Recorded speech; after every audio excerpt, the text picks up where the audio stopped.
South African National Defence Force has given details of its upcoming mission to flood-stricken areas in central Mozambique. The Mozambican government requested assistance. According to news reports, about 10 people have died and thousands displaced due to flooding in the Zambezia and Manica provinces. Parts of Mozambique are now on red alert. Thousands have been displaced by floods in the central districts. South African helicopters, Navy divers and medical personnel are now heading to Zambezia province, which is the worst hit.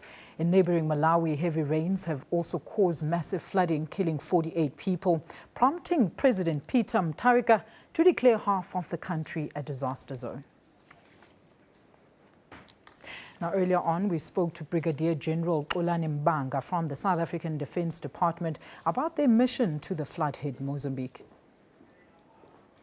What we are going to do as part of the contingent that is being sent there is to provide helicopters that will assist with airlifting personnel or people that are in the flooded areas into safe areas.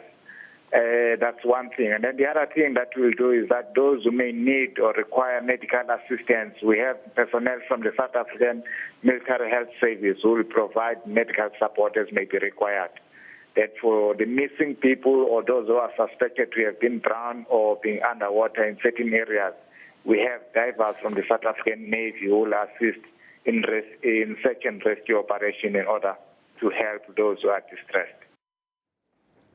Well, for more on the Etoll story, as promised, we are very pleased to be joined by Mr. Wayne Duvenhage. He's the spokesperson for the Opposition to Urban Tolling Alliance, in other words, OUTA. Mr. Duvenhage, very great to have you with us in studio. Welcome, sir. Thank you very much. Pleased to be here. Now, Mr. Duvenhage, what is your reaction to the review panel's recommendations that the GIFP actually benefited the province and its people?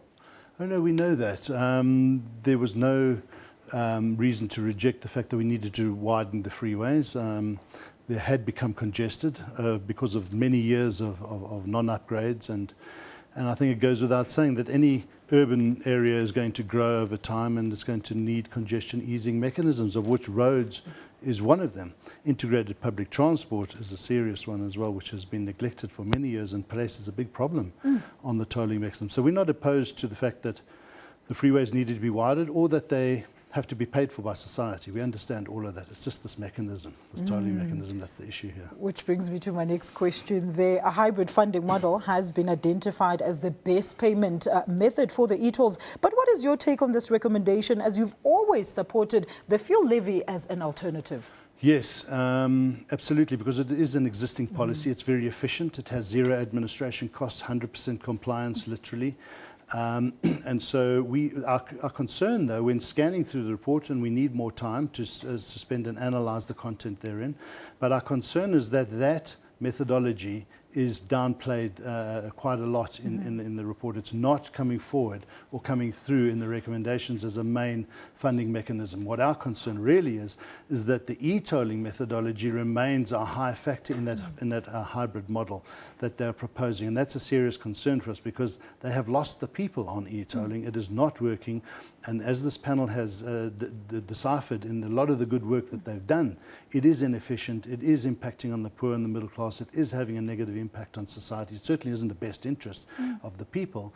Yet it appears that they want to hang on to that as one of the main methods of funding in their hybrid models that they're proposing. And that is a serious concern.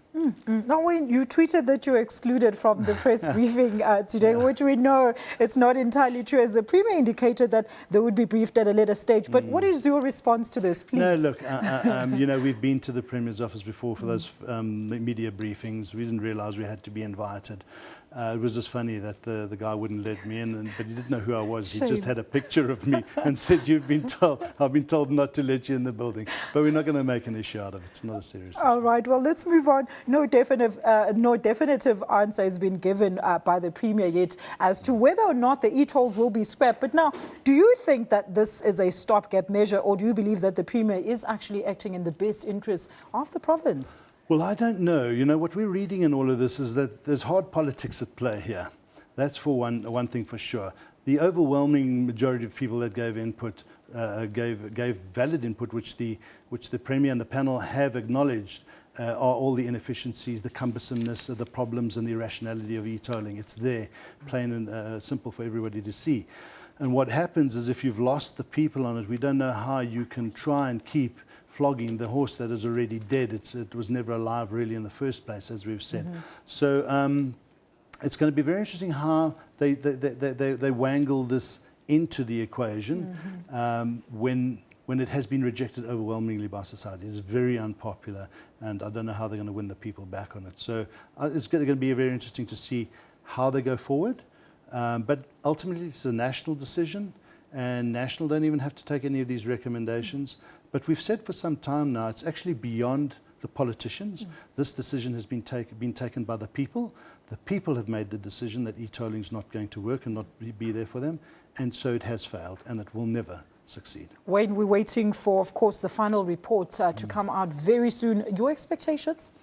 Yeah, it's quite a complex one. There's a lot of good data, good information in there. I think good stuff that stands anyone in good stead if there is ever a case of being summoned to court for non-payment, because clearly the stuff that we were talking about at the time and the reasons why we said e-tolling was irrational is all in that report.